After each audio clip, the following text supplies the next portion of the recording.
அப்போஸ்தலர் நடபடிகள். இந்த நாள் நாம் கர்த்தருடைய செய்திக்கு ஆதாரமாய் அப்போஸ்தலர் நடபடிகள் 8வது அதிகாரம்.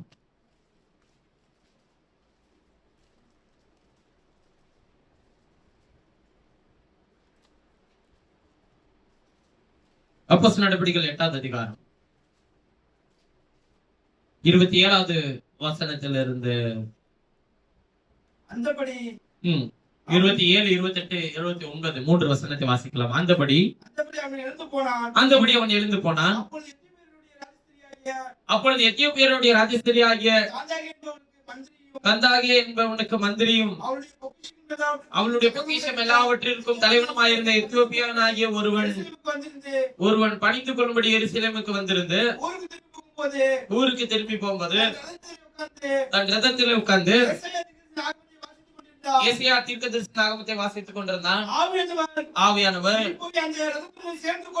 நீ போய் அந்த ரதத்துடனே சேர்ந்து கொள் என்று பிலிப்புடனே சொன்னார். அப்பொழுது பிலிப்பு ஓடி போய் சேர்ந்து போதும். அப்போஸ்தலர் நடபடிகள் 7வது அதிகாரம்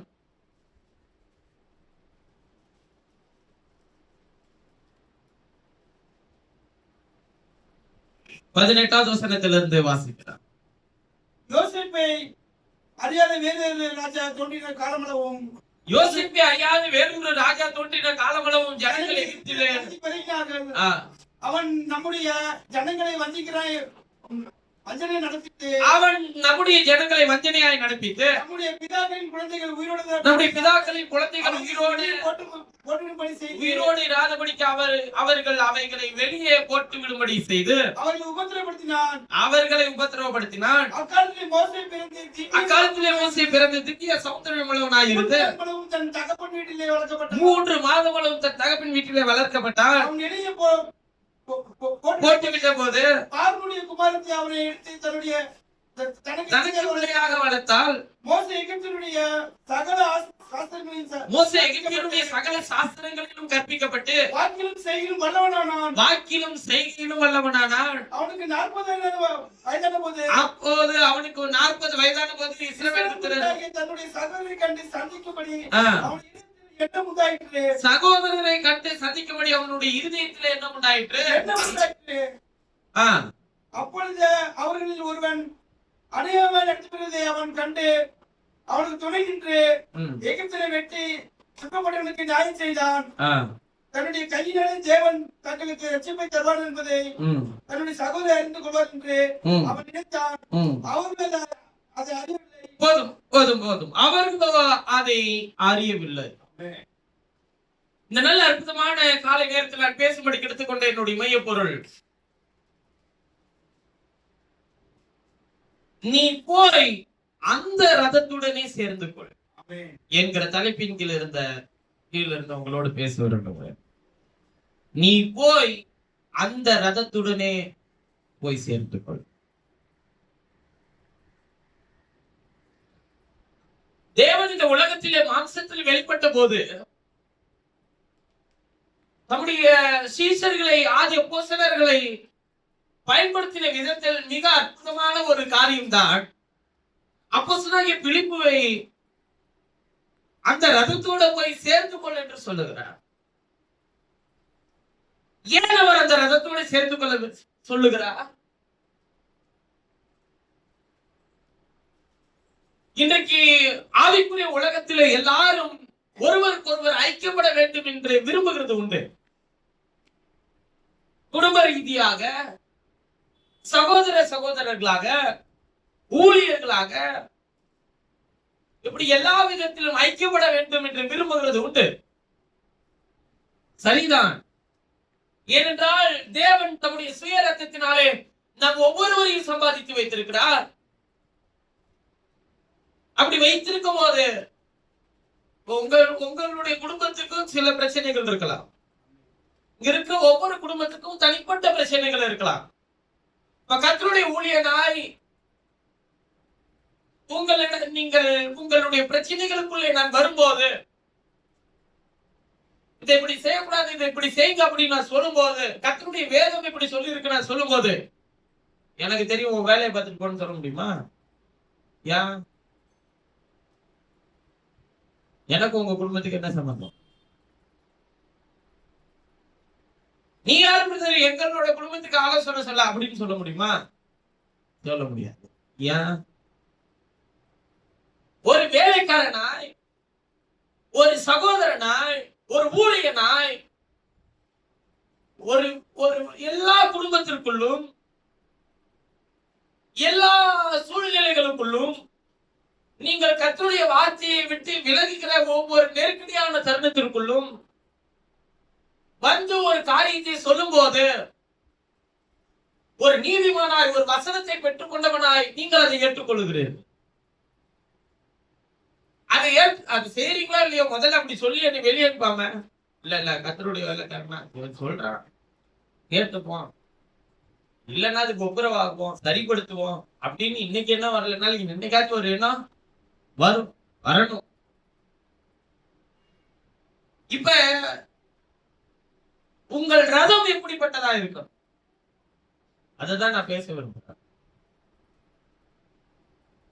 நாம் எல்லாரும் ஒருவரோடு ஒருவர் ஐக்கியப்படுகிறது நல்லது. ஆனால் நம்முடைய ரதம் எப்படிப்பட்டதா இருக்கிறது? இப்ப நான் நல்ல சாப்பிடுறவனா இருந்தேன்னு வச்சுக்கோங்களேன், உங்களை நான் எங்கெல்லாம் கூட்டிட்டு போகணும்னு ஆசைப்படுவேன். நல்ல ஒரு ஹோட்டலுக்கு, இங்க எல்லாம் இது கிடைக்கும் அது கிடைக்கும், வாங்க அதெல்லாம் திம்போம் அப்படின்னு சொல்லி கூட்டிட்டு போவோம். நல்ல ஊர் சுத்துறவனா இருக்கிறேன்னு வச்சுக்கோங்க, என் ரதத்துல நீங்க ஏறிக்கிட்டீங்கன்னா உங்களை என்ன பண்ணுவேன், நல்ல ஊரை சுத்தி காட்டுவேன். இப்ப ஒரு ஒரு ஒரு குறைவுள்ளவனா இருக்கிறேன்னு வச்சுக்கோங்க, இப்ப நீங்க என் ரதத்துல சேர்த்துக்கிட்டீங்கன்னா எதை தான் காட்டுவேன், நான்லாம் இவ்வளவு குறைவுலதான் இருக்கிறேன், நீயும் அதே குறைவுலதான் இருக்கிற, என்னங்க சாதிச்சோம் அப்படின்ற மாதிரி போயிட்டே இருக்கும். நான் ஒரு பலத்துல இருக்கிறேன், நீங்க உங்களை என்ன பண்ணுவேன், பலத்தோடு உங்களை நடத்துவேன். இப்ப ரதம் எப்படிப்பட்டதோ அப்படிதான் ஐக்கியப்படுறவனும் சேருவான். ரதம் சரியா இருந்துச்சுன்னா ஐக்கியப்படுறவனும் சரியானவனா இருக்கும். விளங்குதுங்களா? அதாவது நான் என்ன சொல்ல வரேன்றத இன்னும் கொஞ்ச நேரத்துல சொல்றேன். உங்கள் ரதம் சரியானதா இருக்குமானால் உங்களோடு சேருகிறவர்களும் சரியானவர்களா இருப்பார். நீ என்ன எண்ணங்களை கொண்டவனா இருக்கிறாயோ அதே எண்ணத்துக்கு தீனி போட இங்க சிலரை கர்த்தர் அனுமதிப்பார். கர்த்தர் அனுமதிப்பார். சத்துருவை கூட கர்த்தர் தான் அனுமதிப்பார். உங்களுக்கு உதாரணத்துக்கு வேதத்திலிருந்து ஒரே ஒரு காரியத்தை எடுத்து காட்டுகிறேன். உங்கள் எல்லாருக்கும் தெரிந்த ஒரு விஷயம் தான். ஆகாப் ராஜாவை குறித்து உங்களுக்கு தெரியும். அவன் யேசபேலுக்கு பயந்து பாகால் தெய்வத்தை நிறுவி இஸ்ரவேலர்கள் எல்லாரும் அதை வணங்க வேண்டும் என்று கட்டளையிட்ட ராஜா, கர்த்தரால் தெரிந்து கொள்ளப்பட்ட ராஜா. அதனால் பாகாலுடைய தீர்க்கதரிசிகள் பலிகின்றதினால் கர்த்தருடைய தீர்க்கதரிசிகளை கொலை செய்தவன் அவன். ஒரு நாள் யூதாவுக்கு ராஜாவாகிய யோசபாத், இஸ்ரவேலுக்கு ராஜாவாகிய ஆகாப் ரெண்டு பேரும் ஒன்றாய் சேர்ந்து சீரியர்களோடு யுத்தம் பண்ண புறப்படுறாங்க. புறப்படும் போது கர்த்தரிடத்தில் விசாரிக்கலாம்னு சொல்லி யோசிப்பு சொல்றேன். நல்ல விஷயம் தான், கர்த்தரிடத்தில் விசாரிக்கலாம்னு சொல்லி கேட்கிறான். யாரு? ஆகாப். சரி, ஆகாப் கர்த்தருடைய தீர்க்கதரிசிகளை வரவழைக்கிறான். எத்தனை பேருங்க? 400 பேர் கர்த்தருடைய தீர்க்கதரிசி வரான். 400 பேரும் கர்த்தரை விசாரித்து சொல்றான், போ கர்த்தனோடு இருக்கிறார். ரதத்தை சேர்க்கிறதுக்கு தான் கர்த்தர் போகணும்னு சொன்னாதான் போக முடியும், இல்லைன்னா செய்ய முடியாது. யோசபாத்துக்கு விருப்பம் இல்லை. ஏன்னா 400 பேர் ஒரே மாதிரி சொல்றான், வேற எந்த தீர்க்கதரிசி இல்லையா? ஆகாபு சொல்றான், ஒருத்தவன் இருக்கிறான், அவன் பேர் மிகாயா. அவன் என்னை குறிச்சு நன்மையானது சொல்ல மாட்டான், தீமையானது மட்டும் தான் சொல்லுவான். ஏன்னா இவன் எப்படி சிந்தை கொண்டிருக்கான்னு அப்படித்தானே அவன் ரதத்துக்கு ஆட்களை சேர்த்திருக்கான். இவனுடைய சிந்தைக்கு தீனி போடாதவன் யாருன்னு கேட்டா மிகாயா. மிகாயா அதனால அவனோட சேர்றது இல்ல, அவனை சேர்த்துக்கிறது இல்ல. யாரு? ஆகாபு. அத யோசபாத்திட்ட சொல்றான். அவனுங்க சொல்றான், ஒருத்தர் இருக்கிறான், அவன் பேர் மிகாயா. அவன் என்னை குறிச்சு எப்போதும் நன்மையும் இல்ல தீமையை மாத்திரம் தான் சொல்லுவான். அதனால அவன் ஒருத்தர் தான் பேலன்ஸ் இருக்கிறான். இப்ப இந்த 400 பேர் ஆகாபுக்கு என்ன சொல்றாங்க? நன்மையை சொல்றாங்க. நல்ல கவனிச்சுக்கோங்க, நன்மையை சொல்றாங்க. இப்ப கூட்டிட்டு எங்க போறாங்க? யுத்தத்துக்கு போறான். நன்மையை சொல்றாங்க, எப்படிங்க தீமையை எடுத்து சொல்ல முடியும்? நீ உன் வாழ்க்கையில நன்மையை சொல்லுகிறவனோட மாத்திரம் நீ சேர்ந்துக்கிட்டனா நீ போய் உள்ள போற இடம் பெரிய குழியா இருக்கும். உன்னுடைய குறையை சுட்டி காட்டுகிறவனையும் கூட வச்சுக்க. அப்படி இருந்தாதான் உன்னை சரிபடுத்தி கொண்டு நீ முன்னேற முடியும். நம்ம என்ன நினைச்சுக்கிறோம், நம்மளாம் இருக்கிறதுல பெரிய நீதிமான் நம்ம தான். நம்மள்ட்ட எல்லாம் ஒரு குறையும் கிடையாது, நம்மள்ட்ட ஒரு குற்றம் இருக்காது. நம்மளை யாருமே கை நீட்டி ஒரு குறை சொல்ல முடியாது. இயேசுவெல்லாம் ரெண்டாவது தான். இயேசுவுக்கு முதல் இடம் யாரு? நாம தான். பாருங்க, நீங்க இயேசு நீங்க உங்களோட இடத்தை நீங்க அவரோட இடத்துக்கு போங்க. இன்னைக்கு இப்ப இந்த நேரத்துல நீங்க அவரோட இடத்துக்கு போங்க. அவர் மாம்சீகத்தில் வெளிப்பட்ட தேவன். ஆனா வாயை திறந்து ஒரு நாள் கூட அவர் தான் தேவன்றத சொல்ல, நான் யாருன்னு உனக்கு தெரியுமாடா அப்படின்னாச்சும் சொன்னார்? அவரு சொல்லவே இல்லை. அவர் என்னன்னு சொன்னாங்க நீங்க பாருங்க. பேசுபொருள். அவன் இன்னொரு படி ஏறி போய் சொன்னா, பிசாசுகளின் ஆவியினால பிசாசுகளை துரத்துக்கிறான், இவன் பிசாசுகளுக்கு தலைவனாக இருக்கிறான்னு சொன்னான். அவர் என்ன பண்ணாரு? ஏதாச்சும் பதில் சொன்னாரா? அவர் நீதாண்டா பொல்லாத ஆவினா நடத்தப்படுற அப்படி சொன்னாரா? இல்லையே. அவர் பேசாம அமைதியா போறார். எப்போதும் நாள்தோறும் குற்றம் கண்டுபிடிக்கிறவர்களை போடு இயேசுவோடு அவர்கள் நடந்து திரிந்தார்கள் எழுதியிருக்கு. எதுக்கு இயேசுவோட போனானா? குற்றம் கண்டுபிடிக்கிறதுக்கு ஒரு கூட்டம் போனான். கர்த்தர் பொல்லாதவி இயேசு நாமத்துல வெளியே போ, நீ எல்லாம் இனிமே வராத என் கூட்டத்துக்கு அப்படின்னு சொன்னாரா? அவங்களையும் கூட வச்சுக்கிட்டு தான் இருந்தார். அவரை குறித்து லூக்கால எழுதும்போது சொல்றாரு, அவர் பாவிகளோடும் துரோகிகளோடும் நன்மை செய்கிறவராய் சுட்டித் இருந்தார். அப்ப பாவிகளுக்கும் துரோகிகளுக்கும் அவர் என்ன செய்கிறாருங்க? நன்மை செய்கிறார். மல்குசினுடைய காதல பேதுரு வெட்டினார். அப்படிப்பட்டவனை தாங்க அவர் சீசனா கூட வச்சுக்கிட்டு இருந்தாரு. எப்ப வேணா இவரை போட்டு தள்ளி இருப்பான்னு தெரியல. ஒரு இடத்துல போய் இயேசுவை கடித்துக் கொள்ளவே தொடங்கினான். உமக்கு இது சம்பவிக்க கூடாது, உமக்கு இது நேரிடக்கூடாது, நான் விட மாட்டேன் அப்படின்னு சொன்னா இல்லையா? அது இயேசு என்ன சொன்னாரு? பின்னாக போ சாத்தானேனாரு. எப்போதுமே பட்டயத்தை வச்சிருக்கிறான், எடுத்து ஒரு சொறி தான் வச்சுக்கோங்க. ஆனா பேதுருலாம் அமைதியா தான் இருந்தான். ஏன்னா அவர் எப்படிப்பட்டவர்ன்றத மறுரூப மலையில செஞ்சு காட்டினாரு அவனுக்கு. வானத்துக்கும் பூமிக்கு சர்வாதிகாரம் படைத்த தேவன் சர்வாதிகாரமா இந்த பூமியில வாழல. வானத்தையும் பூமியை தம்முடைய வாய் வார்த்தையினால் உருவாக்கின தேவன் நான் வார்த்தைக்கு செவி கொடுக்கலன்னு கவலைப்படவே இல்லை. அவர் சொல்ல ஆகும். என்ன அதிகாரத்தின் மையத்தில் அவர் இருக்கிறாருன்னு பாருங்களேன். ஆனா அவர் சொன்னதை நிறைய பேர் கேட்கவே இல்லை. வனாந்தரத்தில் என்னை கோபம் மூட்டினீர்கள் அவரே தான் சொல்றாரு.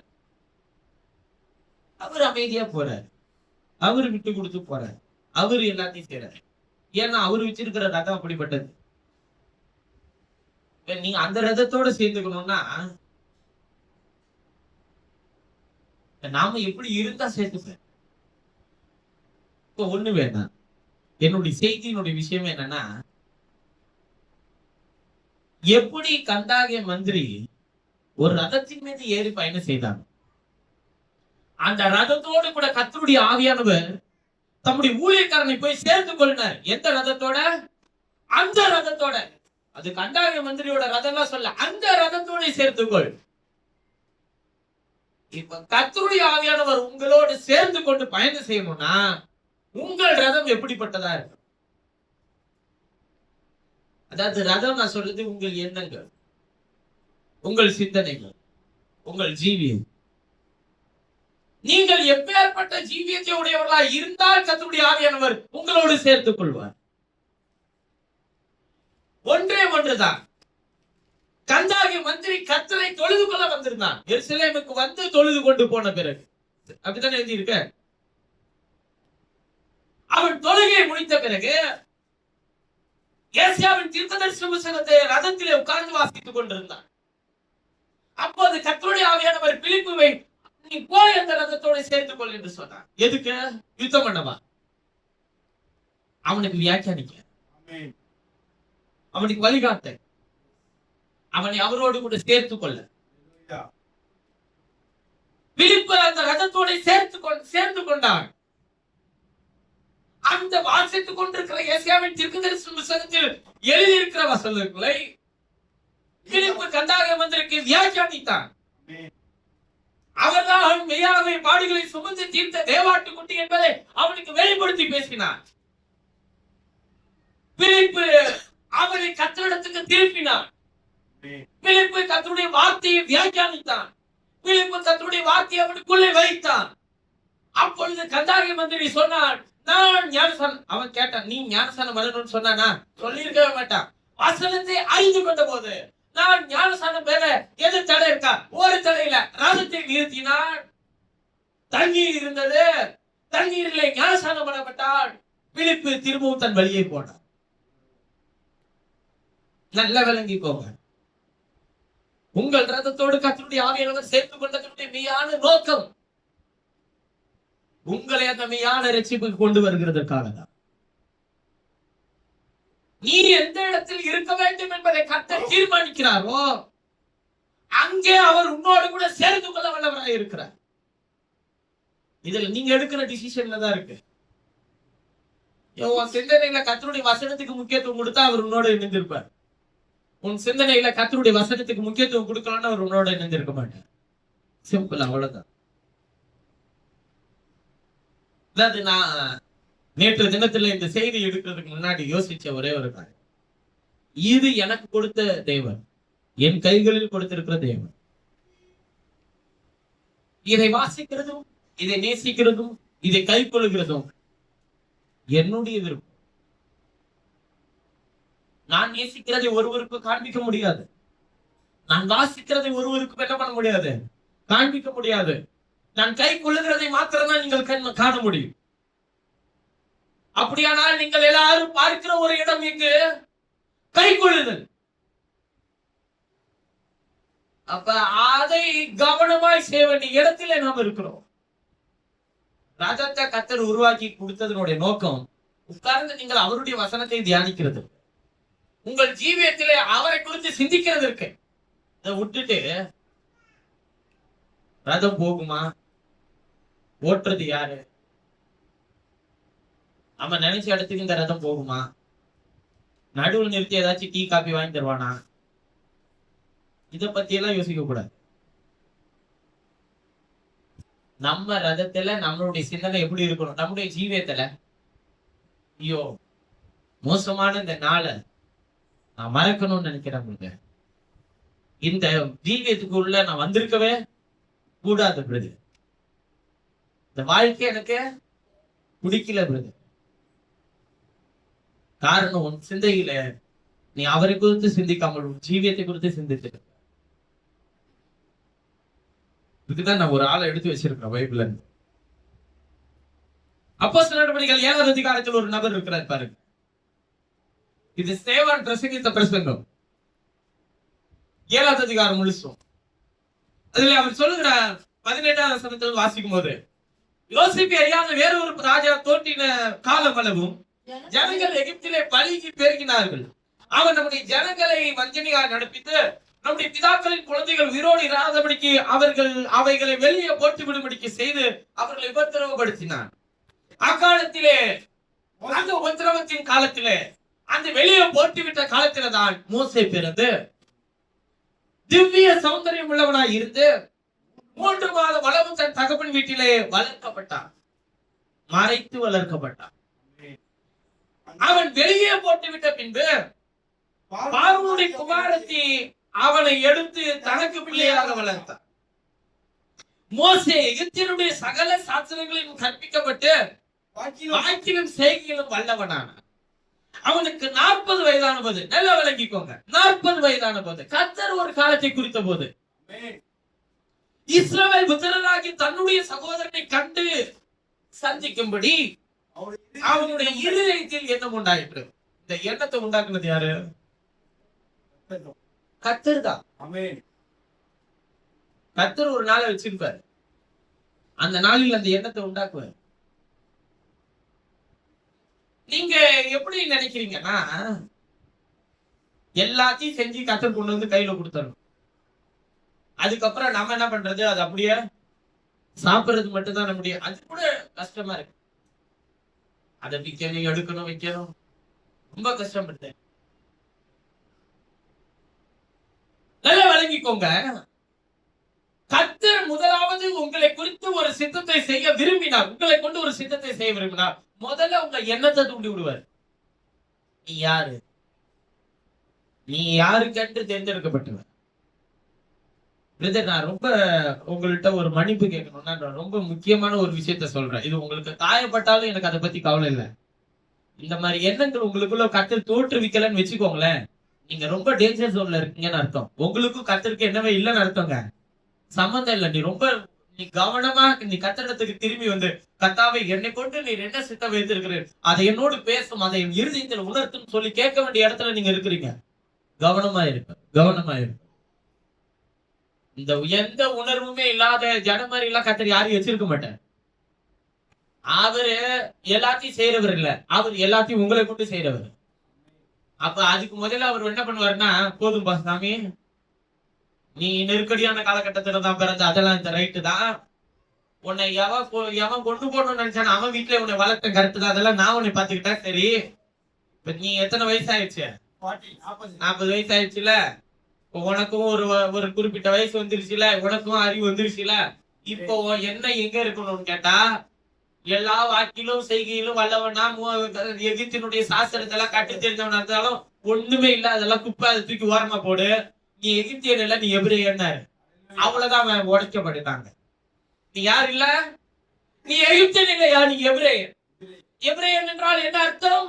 நீ தேவனுடைய வெளிச்சத்தின் பிள்ளை என்று அர்த்தம்.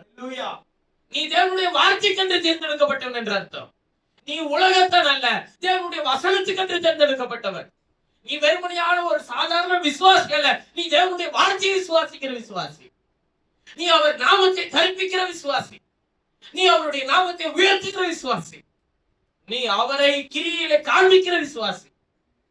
வெளிச்சம் மறைக்க முடியாதையா. அதான் சொல்றேங்க, அழைக்கப்பட்டதிலேயே தெரிந்து கொள்ளப்பட்ட விசேஷமானவர். 6 லட்சம் புருஷர்களை கர்த்தர் அழைத்தார், 2 பேரை தெரிந்து கொண்டார்.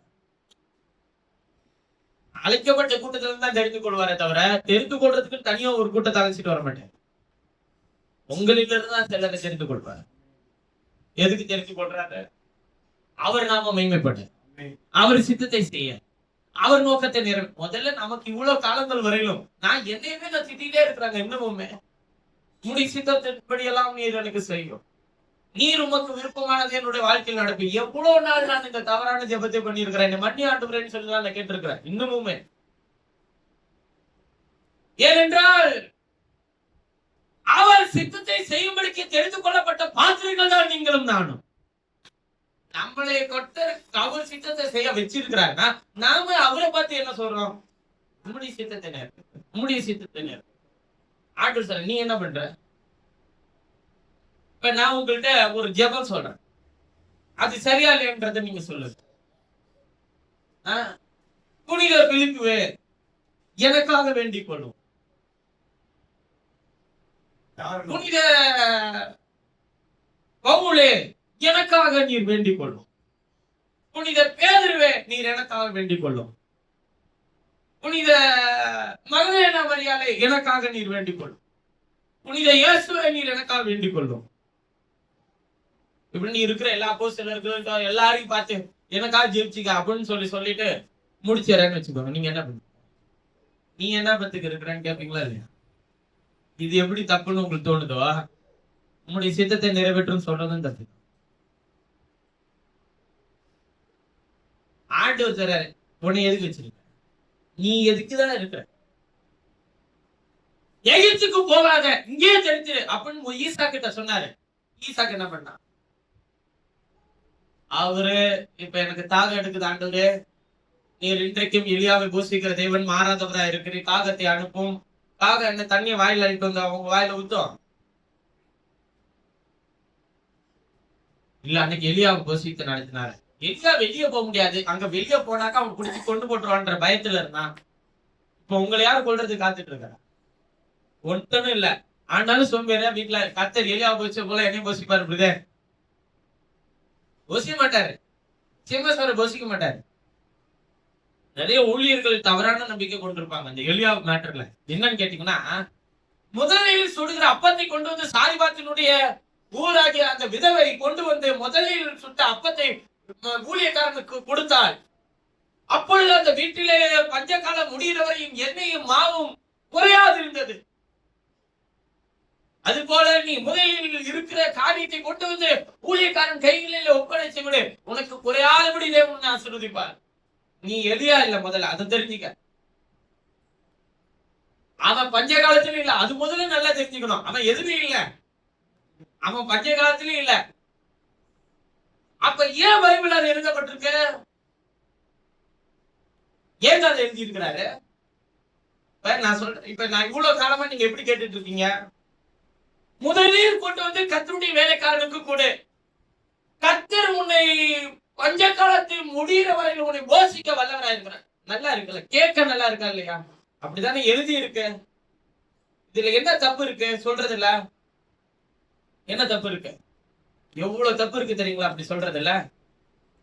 முதல்ல அது எதுக்கு எழுதி இருக்குன்னு தெரியுமா உங்களுக்கு? அவள் என்ன செய்ய வந்தா? முதல்ல 2 குச்சி எடுத்து கொண்டாள். பைபிள்ல எப்படி எழுதியிருக்குன்னு பாருங்க. 2 சொல்லி எடுத்துக்கொண்டாள்.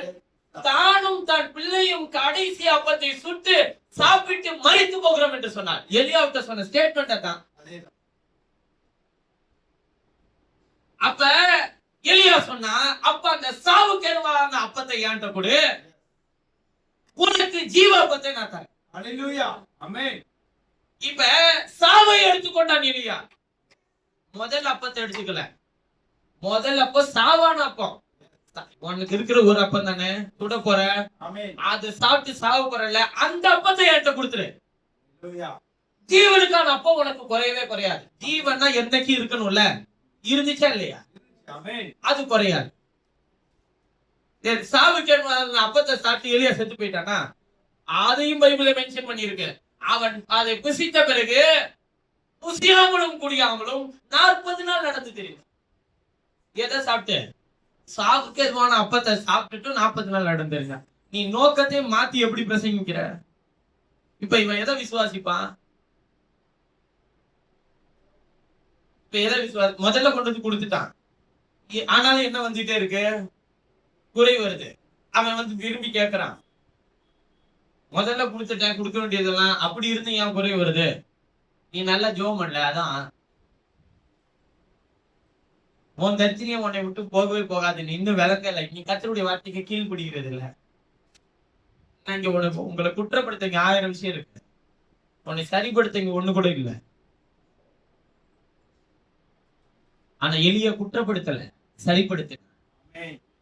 பழைய ஏற்பாட்டு பரிசுத்தவான்கள், புதிய ஏற்பாட்டு பரிசுத்தவான்கள், நீங்கள் யாருன்னாலும் எடுத்துக்கொள்ளுங்க, யாரும் குற்றப்படுத்தவே இல்லை, சரிப்படுத்தினார். சரிப்படுத்த அவர்கள் எடுத்துக்கொண்ட ஆதாரம் என்ன தெரியுங்களா? கர்த்தருடைய வசனம். நீ 2 அப்பத்தை சுட்டு சொல்லிய எடுத்துட்டு போறிய, உனக்காக சிலுவையில் மரிக்கப்படுறது அவர் ஒருத்தர் தான். அவர் மாம்சத்தினால மாத்திரம் இல்ல, அவர் தேவனுடைய வாயிலிருந்து புறப்படுகிற ஒவ்வொரு வாக்கியனாலும் நீ பிழைப்பார். அவனை பிழைக்க வச்சு அந்த குடும்பத்தை போஷிக்க வச்சு எலியா திருப்பி வரும்போது, நாடா பஞ்சகாலம் முழுவதும் கர்த்தர் உன்னை போஷித்தார கேட்டாரா? அதெல்லாம் ஒண்ணுமே இல்லை. என்னுடைய வேலை என்னன்னா, சாவை எடுத்துக்கிட்டு ஜீவனை வச்சுக்கிட்டு போயிட்டே இருக்கு. சாவை சாப்பிடுறதுனால நான் செத்துருவேனா? இல்ல. நீங்க அழிஞ்சு போயிருவீங்களா? இல்ல. இந்த எண்ணத்தை கர்த்தர் உண்டாக்குவார். மோசேக்கு அந்த எண்ணத்தை உண்டாக்கினார். யார் என்கிற எண்ணம்? நீ எபிரேயன், நீ எகிப்தியன் அல்ல. எகிப்தினுடைய சாஸ்திரங்களை எல்லாம் கற்றிருந்தாலும் அதெல்லாம் ஒண்ணுமே இல்ல. மோசேவா அங்கே தன் சகோதரர்களை பலவந்தம் பண்ணப்படுகிறதை மோசே பார்த்து இறுதியும் பொறுக்க முடியாமல் எகிப்தியனை அங்கே அடித்து கொன்று போட்டு பார்வோனுக்கு பயந்து ஓடி போகிறான் வனாந்தரத்துக்கு. அங்க எத்தனை வருஷம் இருந்தாங்க? 40 வருஷம்.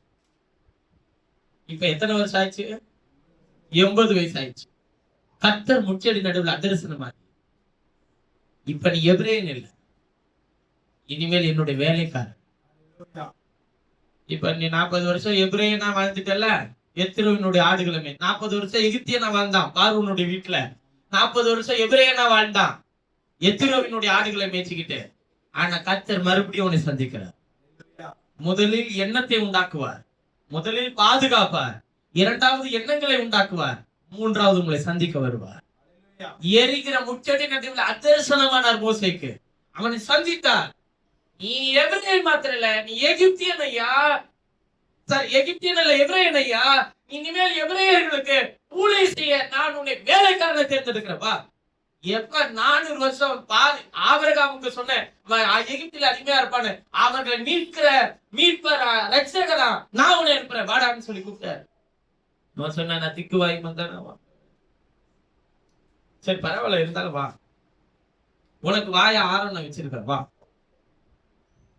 இல்ல ஆண்டவரே, எனக்கு சில அடையாளத்தை தாராண்டவரே. நான்லாம் கேட்டது உண்டுங்க, நிறைய அடையாளத்தை கத்துட்டேன். முன்னாடி என்னைக்கு ஒரு வசனத்தை வாசிக்கணும், திருப்பில் அடிச்ச மாதிரி கத்தனை இனிமே என்கிட்ட கேட்க கூடாதுன்னு சொன்னாரு. அவ்வளவு. அதுக்கப்புறம் இந்த அடையாளத்தை கேட்கறத நிறுத்திட்டேன்.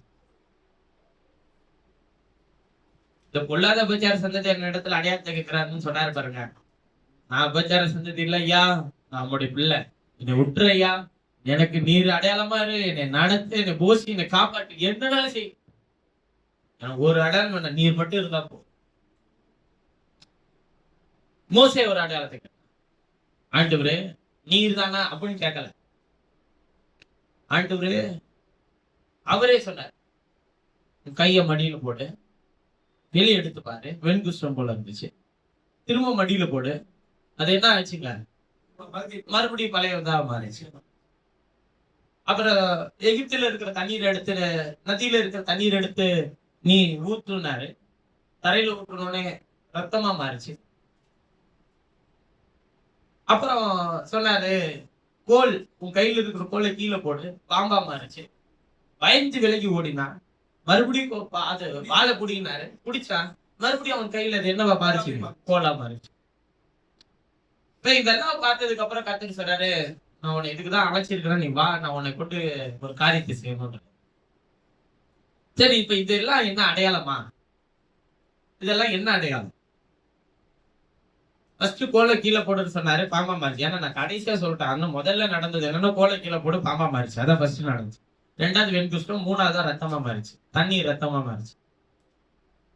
முதல்ல கோலை கீழே போட்டு பாம்பா மாறிச்சு. அந்த பாம்பு மறுபடியும் அவன் கையில என்ன வானதுங்க, கோலா மாறிச்சு. இது என்னதுன்னு சொல்லுது, இதை எதுக்காக சொல்றாரு? சத்திரனுடைய வல்லமை உன் கையில கொடுக்கப்பட்டு, அவன் உன்னுடைய அதிகாரத்துக்கு கீழே இருப்பான், என்ன பயப்படாது. இரண்டாவது வெண்குஷ்டம், வியாதியும் வாதையும் உன்னை ஒன்னும் சேதப்படுத்தாது, நீ வா. மூன்றாவது தண்ணீர் ரத்தமா மாறிச்சு. இயற்கைக்கு அப்பாற்பட்ட அடையாளங்கள் எப்போது உன்னை பின்தொடரும், நீ அடையாளத்தை கேட்க தேவையில்லை. இப்ப இது எல்லாத்தையும் கர்த்தர் மோசேயினுடைய வாழ்க்கையில் நிறைவேற்றினாரா இல்லையா? நிறைவேற்று. நீ நல்ல கவனிங்க, மோசே அழைத்த போது அவனுக்கு 80 வயது இருந்தது. அவன் பார்வோனுக்கு முன்பாக தன்னை எப்படி காண்பித்தான்? கர்த்தருடைய ஊழியன் தான். எந்த பார்வோனுக்கு பயந்து வனாந்தரத்துக்கு ஓடினானோ அதே பார்வோனுக்கு முன்பாக தன்னை ஊழியனாக, தேவனுடைய வேலைக்காரனாக தன்னை காண்பிக்கிறார். அந்த பார்வோனுக்கு முன்பாக தன்னை காண்பிக்கும் போது, என் ஜனங்களை ஆராதனை செய்யும்படிக்கு அனுப்பிவிடு என்று கர்த்தர் சொல்லுகிறார் என்று மோசே முன்னறிவித்தார். அப்போது கோலை கீழே போட்டான், பாம்பாய் மாறினது. உடனே பார்வோன் எகிப்தின் மந்திரவாதிகளை அழைத்து அவர்களும் கோலை கீழே போட்டார்கள், பாம்பாய் மாறினது. ஆனால் மோசேயினுடைய கருத்தில் இருக்கிற கோல் அவர்களுடைய பாம்புகளை எல்லாவற்றையும் என்ன பண்ணினதுங்க, விழுங்கி போட்டது. பார்வோன் இந்த காரியத்தை பார்த்து ஆச்சரியப்பட்டான். தேவன் உங்களை கொண்டு ஒரு காரியத்தை செய்ய விரும்பினார். தேவன் உங்கள் கையில என்ன அதிகாரத்தை கொடுத்திருக்கிறார், தேவன் உங்களுக்கு எவ்வளவு மகத்துவத்தை கொடுத்திருக்கிறார், தேவன் உங்களை எந்த நிலையில வைத்திருக்கிறார், இது எல்லாத்தையும் முதல்ல உணர்றவங்களா நம்ம இருக்கணும். அந்த எண்ணங்கள் வேணும் நமக்கு. எகிப்திலே போய் கோலை போட்டோன்னே பாம்பா மாறினோடனே உடனே மோசே பயந்து ஓடல. முற்றிலும் நடுவுல அதர்சனமான தேவனுக்கு முன்பாக விலகி ஓடினான். பிரச்சனை கிடையாது. சத்துருவுக்கு முன்னாடி போய் நின்றுகிட்டு பயந்துகிட்டு பம்மிக்கிட்டு எல்லாம் இருக்க கூடாது. உன் ரதம் எப்படிப்பட்டதோ உன்னோடு இருக்கிறவரும் அப்படிப்பட்டவராக இருப்பார். உன் சிந்தனை எப்படிப்பட்டதோ உன்னோடு கூட இருக்கிறவர்களும் சேர்கிறவர்களும் அப்படிப்பட்டவர்களாக இருப்பார். நீ உலகத்துக்கேற்ற சிந்தை கொண்டிருந்தால் உலகத்துக்கேற்ற சிந்தை உள்ளவனை கர்த்தர் உனக்கு அனுப்புவார். நீ தேவனுக்கேற்ற சிந்தை கொண்டவனாக இருந்தால் தேவனுக்கேற்ற சிந்தை கொண்டவனை கர்த்தர் உனக்கு அனுப்புவார். அவரே உள்ளே இருந்து உங்களுக்குள்ளே வாசம் பண்ணுவார். அதனாலதான் சொல்றாரு தாவீதெல்லாம், உம்மாலே ஒரு சேனைக்குள் பாய்கிறேன், உம்மாலே ஒரு மதிலை தாண்டு, என் கைகளை போருக்கும் என் விரல்களை யுத்தத்துக்கு படைப்பிக்கிறேன் கண்மலையாய் நீர் இருக்கு. இவங்கெல்லாம் யாரோட சேர்ந்துக்கிட்டாங்கன்னு நீங்க சொல்லுங்க. தாவீது கோலியாத்தோடு யுத்தம் பண்ண எத்தனை வீரர்களை கூட்டிக் கொண்டு போனான்? யாரோடு போனான்? அவன் ரதத்தில் யாரோடு சேர்ந்து கொண்டான்? அவன் ரதம் தனித்துவமா இருந்தது. அவன் ரதத்தின் சிந்தனை விருத்த சிந்தனை இல்லாத பெலிஸ்தியன் இஸ்ரவேலின் தேவனை தூஷிப்பதா என்கிற சிந்தை அவனுக்குள்ள இருந்தது. அந்த ரதத்தோடு கர்த்தருடைய ஆவியானவர் சேர்ந்து கொண்டார். ஜெயத்தை தந்தாரா? தந்தார். உன் சிந்தையாகிய ரதத்தில் நீ யாரை ஏற்றுக்கொள்ள முயற்சி செய்கிறார்? தேவனுக்கு மாத்திரம் நடக்கூட. அவர் உனக்குள்ளே இருந்தால் ஜெயத்தையும் ஆசீர்வாதத்தையும் கிருபையும் உனக்கு தர வல்லவராயிருக்கிறார். ஆனால் உன் சிந்தையிலே உலகத்துக்கு முக்கியத்துவம் கொடுத்தார், அதை தூண்டி விட உலகத்தின் அதிபதி உள்ள வந்து உட்கார்ந்துருவான். அவன் முதல்ல சொல்ற விஷயமே என்ன சொல்லுவாங்க? உனக்கு நீ யாரு? என்ன சொல்லுவான்? உனக்குன்னு யாரு இல்லை. உன்னை பத்தி யோசிக்க யாரு இல்லை. யாராச்சும் இதை பத்தி யாராச்சும் சொன்னாங்கன்னா நீங்க ஒண்ணும் சொல்லாதீங்க, அமைதியா கவனிச்சு பாருங்க. அவங்க சொல்ற ஸ்டேட்மெண்ட் அடுத்தடுத்து கவனிச்சு பாருங்க. அவனுக்கு தேவனுக்கு என்னவே இருக்காது, சம்மந்தம் இல்லாத மாதிரி பேசிட்டு இருப்பான். எனக்குன்னு யாரு இருப்ப? தாயின் கர்ப்பத்தில் உன்னை உருவாக்கும் போது உனக்கும் கூட யாருந்தா? எலும்பு உருவாக்கும் போது கூட 10 பேர் இருந்தாங்களா? உன்னை பிறக்க செய்யும் போது உனக்கு யார் இருந்தா? எல்லாரும் கொண்டு வந்து உன்னை பூமியின் தூளில அடக்கம் பண்ணிட்டு வந்ததுக்கு அப்புறம் எனக்குன்னு யாராச்சும் ஒரு ஆள் வேணும்னு வெளில இருக்கிறவங்க நிறுத்தி உள்ள படுக்க வச்சிருக்கீங்களா? இல்ல படுத்துப்பானா? ஆண்டவர் உங்களோட எப்போது இருப்பாரா இல்லையா? இருக்கிறாரா இல்லையா? அப்புறம் யார நீங்க எதிர்பார்க்கிறீங்க? அதனாலதான் அவர் திருப்பி திருப்பி உங்க செருப்பையை கழட்டி திருப்பி அடிச்சுக்கிற மாதிரி உங்களுக்கு அடிக்கடி உணர்த்துறாரு. உனக்கு யாரு இல்ல, நான் இருக்கேன்.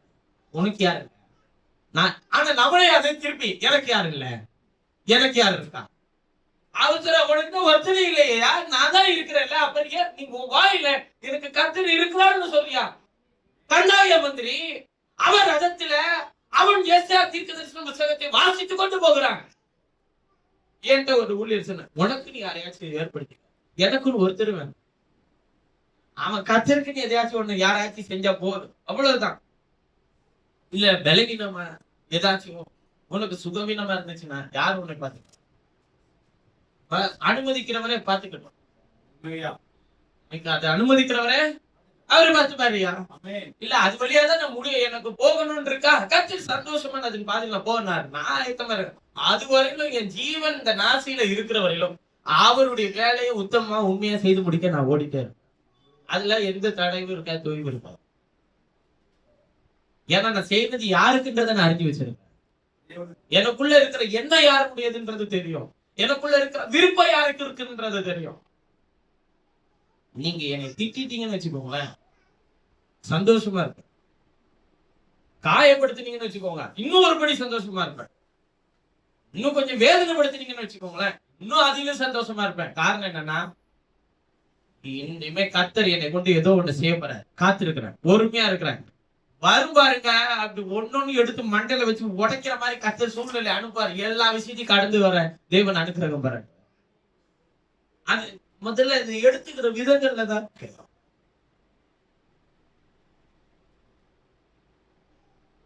அவெல்லாம் என்னை தூக்கி தண்ணிக்குள்ள போட்டான் பிரதே, அவெல்லாம் ஒரு நாள் விளங்க மாட்டான் பிரதே.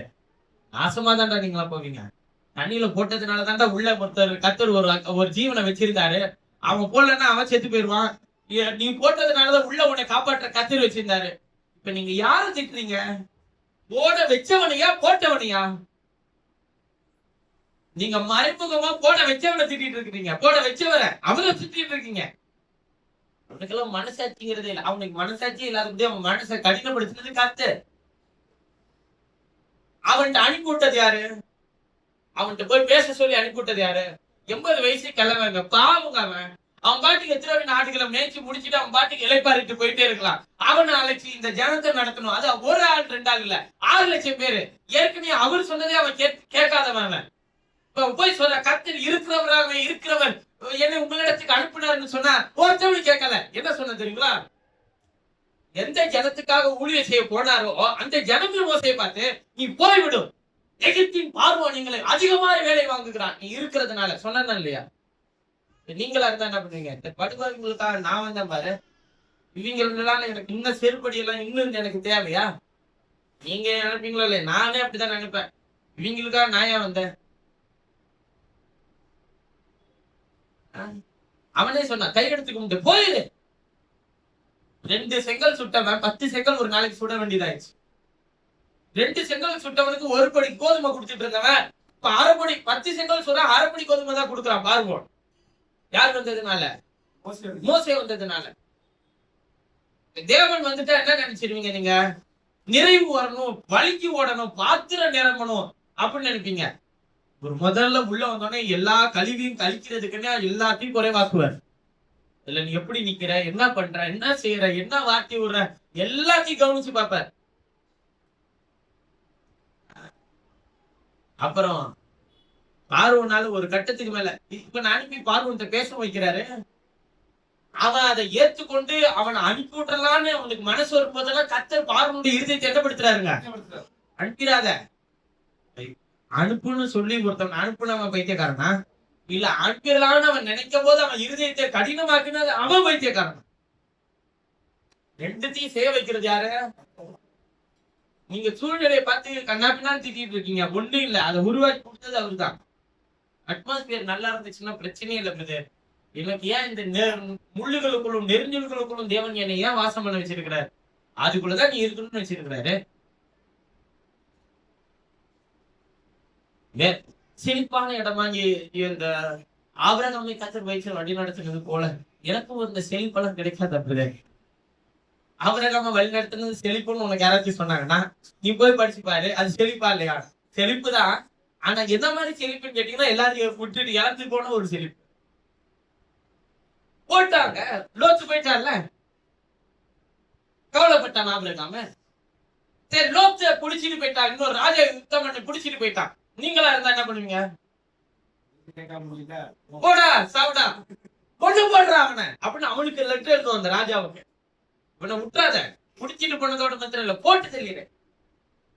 ஆனால் தன் வீட்டிலே கைப்பிடித்தவனா இளைஞர்களாகிய வாலிபர்களை கூட்டிட்டு போய் 300 பேரை கூட்டிட்டு போய் அந்த ராஜாவோட யுத்தம் பண்ணி, அவனுக்கெல்லாம் யுத்தம்னா என்னன்னே தெரியாது அவனுக்கெல்லாம், அவனை கூட்டிட்டு போய் யுத்தம் பண்ண வச்சு ராஜாட்ட இருந்து லோத்தியும் வீட்டையும் சோதோமின் ராஜாவின் விடுதலையாக்கி கொண்டு வர்றாரு.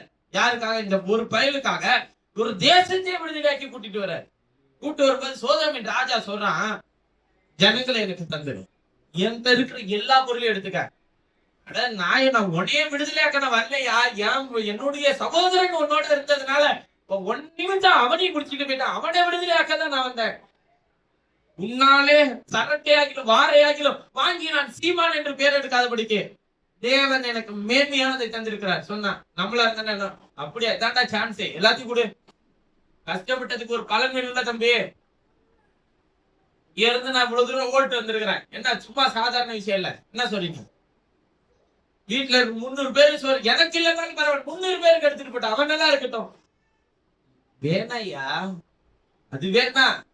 அவனை எப்படி போஷிக்கணும்னு கர்த்தர் வச்சிருக்கிறாரு, அப்படி போஷிப்பா. ஒண்ணு உங்களுக்கு தரணும்னாலும் ஒண்ணு தரக்கூடாதுனாலும் முடிவெடுக்கிறது கர்த்தர். அந்த எண்ணங்களை முதல்ல சிந்தனையில வளர்த்துக்கோங்க. போராடாதீங்க. தண்ணி வரல, ரோட்ல கொஞ்சம் போராட்டலாமா வேணாமா? நம்ம வேலை எதுவும் அதை செய்யுங்க. என்னை நம்பி என் வீட்டுல யாரும் எதையும் ஒப்படைக்க மாட்டேன். உன் வேலையை நீ செய். எனக்குன்னு உண்டானது எனக்குன்னு கொடுத்துட்டாங்க. நான் பாட்டுக்கு நான் நிம்மதியா என் வேலையை பார்ப்பேன். நிம்மதி வராது. அதுக்கப்புறம் தான் தலைவலி ஆரம்பிக்கும். அதனால இப்பயே நல்ல நிம்மதியா இருந்துக்க பழகிக்கோங்க. உங்களுக்கு எப்ப தரணும்னு கட்ட தீர்மானிச்சிருக்கிறாரு, அன்னைக்கு உங்களுக்கு உண்டானதை உங்களுக்கு தருவார். தரலனாலும் ஏமாத்திட்டாம்றது, நீ ஏமாந்தவல்ல, நீ தேவனால் ஆசீர்வதிக்கப்பட்ட. நீ ஒரு நாளும் தேவனால் ஆசீர்வதிக்கப்பட்ட ஜனம் ஒரு நாள் ஏமாந்துட்டேன்னு வாயை திறந்து சொல்லாது. ஏமாந்துட்டேன் பிரதர், விட்டுட்டேன் பிரதர். சில சகோதரர்கள் சொல்லி நான் கேள்விப்பட்டிருக்கேன். நான் அன்னைக்கே கொஞ்சம் சுதாரிச்சிருந்தேன்னா அதான் ஆகலையே, இந்நேரம் நான் அதை வாங்கியிருப்பேன், இந்நேரம் அதை வச்சிருப்பேன். இன்னைக்கு என்ன செய்யணும்னு கர்த்தர் உங்க கைய வச்சிருக்கிறாரு, அதை செய்யுங்க. அதை முழு பலத்தோட செய்யுங்க. உடனே அவங்களுக்கு காரணம் கத்தவா இருக்கு, இவங்களாலதான் பிரதர் அதை செய்ய முடியல. ஒண்ணு அவங்க சொல்றதை ஏன் நீ கேக்குற? நீ உனக்கு விருப்பம் இருக்குன்னா அதை செஞ்சிருக்க வேண்டியதானே. எனக்கு நாளைக்கு வேணும்னு செஞ்சிருக்க வேண்டியதானே. காரணத்தை கண்டுபிடிக்க, குற்றத்தை யார் மேலும் வைக்க பல பேர் சுத்தி இருக்கிறவங்க சுத்திடும். ஆனா ஓரளவு எப்படிப்பட்டதா இருக்கணும்னா, உன்னோட கர்த்தருடைய ஆவியானவர் மாத்திரம் தான் உன் சிந்தனையில இருக்கணும். அதுக்கு நீங்க எதை வாசிக்கணும்? உன்னுடைய சிந்தையாகிய ரதத்தில் வேதத்தை தியானிக்க ஆவியானவர் உன்னோடு கூட எப்பொழுது இருப்பார். உன் சிந்தையாகிய ரதத்தில் உலகத்தை தியானிக்க இவ்வுலகத்தின் அதிபதியாகி பிசாசன் உன்னோடு இருப்பார். நீ உன் ரதத்தோடு யாரை சேர்த்துக் கொள்ள போகிறாய் என்றோம், நீ எந்த ரதத்தோடு சேர்ந்து கொள்ள போகிறாய் என்றோம் நீங்கள் தீர்மானம். மோசே தன்னுடைய ஜீவ காலத்தில் தனக்கென்று எதையும் சேர்த்துக் கொள்ளல, ஆனால் அவரோடு ரதத்தோடு சேர்ந்து கொண்டார். கர்த்தர் அவனை முடிவிலே தன்னோடு கூட சேர்த்துக் கொண்டார். உன் ஜீவியத்தில் நீ யாரோடு சேர்ந்து கொள்கிறாயோ அவர்களோடு தான் நீ சேர்ந்து கொள்ள முடியும். நீ தேவனோடு சேர்ந்து கொள். உன் சிந்தனையில தேவனுடைய வசனத்தை குறித்து தியானி. உன் ஜீவியத்தை யாரோடும் ஒப்பிடாது. உன் ஜீவியத்தை கர்த்தரோடு கூட ஒப்பிட்டு, கர்த்தாவே இன்னும் இதில் நான் என்ன செய்ய வேண்டும், இன்னும் இதில் பாதையில நான் எப்படி பயணம் செய்ய வேண்டும், உன்னுடைய ராஜ்யத்துக்காக இன்னும் நான் எதை செய்ய வேண்டும் என்கிற சிந்தனை உங்கள் வேலைகளின் மத்தியிலும், உங்கள் குடும்பத்தின் மத்தியிலும், உங்கள் தொழிலின் மத்தியிலும், உங்கள் நெருக்கடிகளின் மத்தியிலும், உங்கள் உபத்திரவங்களின் மத்தியிலும், உங்கள் போராட்டங்கள் மத்தியிலும் ஒரு சிந்தனை ஓடிட்டே இருக்கணும். ஐயா, சரி படிச்சுக்கிட்டு இருக்கிற ஆண்டவரே, இதிலும் நான் என்ன செய்யணும், வேலை செஞ்சுட்டு இருக்கிற ஆண்டவரே, இதுல நான் என்ன செய்யணும். இல்ல தம்பி ஏதாச்சும் பொறுப்பு கொடுத்தா பரவாயில்ல, என்ன பொறுப்பு நான் தரணும், என்னையவே அப்பாயின்மெண்ட் தான் வச்சிருக்கேன், நான் உங்களுக்கு ஏதாச்சும் பொறுப்பு தரணும். விருப்பம் இருக்கா, வாங்கிய இருக்கு, நீங்கள் தேவனிடத்துக்கு வாருங்கள்.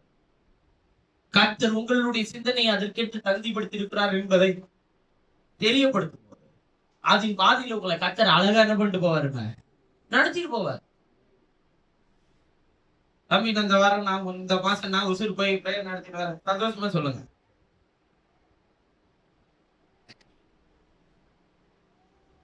சந்தோஷமா போயிட்டு வாங்க, நடத்திட்டு வாங்க, ஒரு பிரச்சனையும் இல்லை. போயிட்டு வந்து அங்க வலிக்குது இங்க வலிக்குதுன்னு என்கிட்ட சொல்லவே கூடாது. நான் சொல்றது இல்ல, நீங்களும் சொல்ல. எப்படிதான் போயிட்டு வர அப்படி கேட்கவும் கூடாது. எப்படி நீங்க நான் போயிட்டு வரேன்றதை நீங்க போயிட்டு வந்து பார்த்ததுக்கு அப்புறம் சந்தோஷமா ஓகே கர்த்தாவே என்னை பலப்படுத்தும், இதே போல போகிற என் சகோதரனை பலப்படுத்தும் சொல்லி ஜெபம் பண்ணிட்டு பேசாம விட்டுருங்க. இந்த பப்ளிசிட்டி எல்லாம் வேண்டாம், வழிகள் எல்லாம் நம்மளுக்குள்ளே இருக்கட்டும். தேவன் அதற்கான பலனை ஒரு நாள் நிச்சயமா அவருடைய ராஜ்யத்தில் தருவார். இதெல்லாம் எதுக்கு செய்யணும்னு கேட்டீங்கன்னா, உங்களை அவர் ஒரு நாள் சேர்த்துக் கொள்ளணும், அதுக்காக தான் செய்யணும்.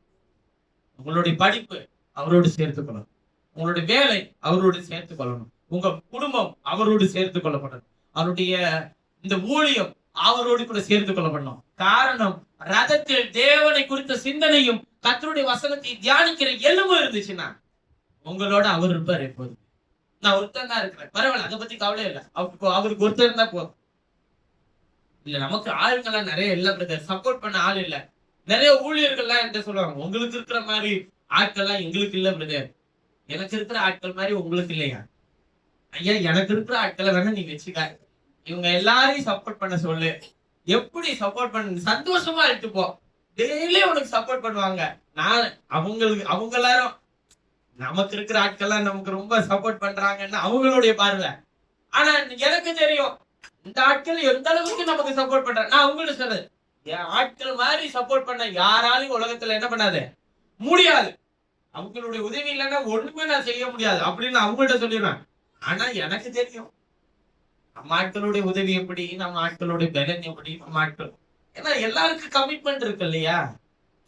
குறை சொல்ல முடியாது. இப்படியே எல்லாரும் குறை சொல்லிட்டே இருந்தாலும் கடித்து பச்சி தன்னை எல்லாருமே அழிஞ்சு போயிடும். அப்படிலாம் இல்ல.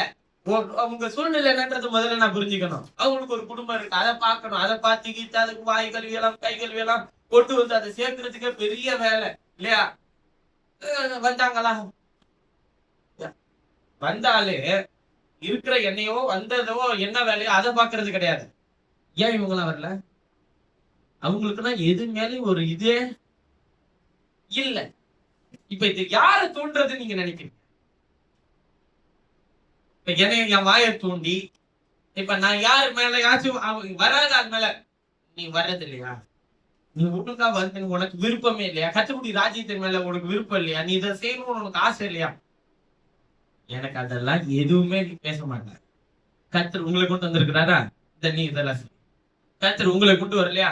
பிரதர், நீ கிளம்பி கரெக்ட் டைமுக்கு நீ ஆராதனைக்கு வந்தா போதும் போதும். கூட்டத்துக்கு வரலன்னாக்க கூட நான் எப்படி நினைப்பேன்னா,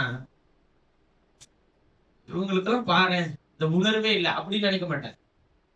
இழந்து போய் அதான் நிக்குது.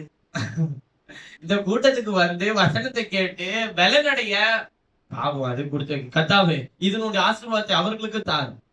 அப்படி போயிட்டே இருப்பேன் நான். என்னை தூண்டி விட்டாலாம் தூண்டுற ஆளும் கிடையாது. உங்களை வந்து நோய் நோய் கடிக்கிற ஆள்லாம் கிடையாது. வரலையா? சிலர்லாம் பதறி என்கிட்ட சொல்லுவாங்க, அதனால வர முடியல அதனால வர முடியல. பரவாயில்ல, ஒண்ணும் இல்லை, பதறாதீங்க, கஷ்டப்படாதீங்க. சூழ்நிலை எனக்கு புரியுது. ஆனா உங்க மனசாட்சிக்கு உங்களுக்கு தெரியும் இதை தவிர்த்துட்டு வரலாமா வர முடியாதான்றது உங்களுக்கு தெரியும். அப்படி போயிட்டே இருக்கணும். ஏன்னா என்ன இல்லைன்னா எனக்குள்ள எதிர்பார்ப்பு இல்லை. ஏன்னா யார் ரதத்துல என்னோட கூட யார மாத்திரம் ஏத்திட்டு பயணம் செய்யறது? உங்க ரதத்துல அவரை மாத்திரம் ஏத்திக்கும். ஏமாற மாட்டீங்க, ஏமாந்து போகவும் மாட்டீங்க, வழி விலக மாட்டீங்க, சோர்ந்து போக மாட்டீங்க, தடுமாற மாட்டீங்க, பலமா இருப்பீங்க. கர்த்தர் அழகா உங்களை நடத்துவார். காரணம் உங்க சிந்தனையில யாரு தியானிக்கணுங்க? இந்த மாதிரி ஒரு சூழ்நிலையில கர்த்தர் எப்படி நடப்பார் யோசிச்சோன்னு வச்சுக்கோங்களேன், எல்லாத்தையும் கழட்டி விட்டுட்டு போயிட்டே இருக்கும். அதுதான் மோசே கர்த்தர் நான் உங்களுக்கு ஒரு உதாரணமா தந்திருக்கேன். கர்த்தர் அவனை தெரிஞ்சு கொள்ளும் போது யாரும் அவனோடு இல்ல. தகப்பனும் தாயுமே அவனை வெளியே போட்டுட்டாங்க. அப்ப அவனுக்கு யாரும் இல்ல, சரிதானே? சரி. ஆனா கர்த்தர் அவனை வளர்த்தாரா? யாரு கொண்டு நாள் வளர்த்து முடிச்சாரா? வளர்த்தாரு. மறுபடியும் அவனை ஒரு நாள் அவனுக்கு புரிதலை உண்டாக்குனது யாரு? பார்வோனுடைய குமாரத்தியா? நீ எபிரேயன்னு சொல்லி தந்தாளா? இல்லதானே?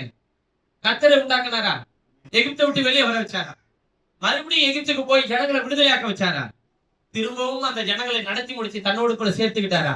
எல்லாத்தையும் அவர் செய்வார். ஐயா, உன் ரதத்துல அவருக்கு மாத்திரம் இடம் கொடு, உன் சிந்தனையில நீ அவருக்கு மாத்திரம் இடம் கொடு, அவரோடு கூட நீ சேர்ந்து கொள், அவரை உன்னோடு சேர்த்துக்கொள். வேற எதுக்கு இடம் கொடுத்த? உலகம் உன்னை இழுத்துட்டு போயிடும். உலகத்துக்கு உன் சிந்தனையில உன் ரதமாகி சிந்தனையில உலகத்துக்கு இடம் கொடுத்த ஏமாற்றப்படுவ, தோற்று போவ, அழிஞ்சு போயிடும். ஆனால் உன் சிந்தனையில தேவனுக்கு இடம் கொடுத்தால் தேவன் உன்னை ஜெயத்துக்கு நேரம் நடத்துவார். நாளைக்கு இவன் இப்படி செய்யலான்னு பிளான் பண்ணி வச்சிருக்கிறான் பிரதர், நாளைக்கு வேலைக்கு வர வேண்டாம்னு சொல்லிட்டான் பிரதர், கவலைப்படாத. உன் சிந்தனையில தேவனுக்கு மாத்திரம் இடம் கொடு. அவன் வாயை திறந்த இல்ல நீங்க கண்டினியூ பண்ணுங்க, நான் தவறா புரிஞ்சுக்கிட்டேன்னு சொல்ல வைக்கவும் தேவனுக்கு வல்லமை உண்டு. இல்லையா? கர்த்தர் நமக்கு வேறொரு பாதை உண்டாக்கி அதுல நடத்துவதற்கு வல்லமை உண்டு. தேவன் வழி இல்லாத இடத்துல வழியை உண்டாக்கி நடத்துறவர். அவர் நேற்றும் இன்றும் என்றும் மாறாதவர்.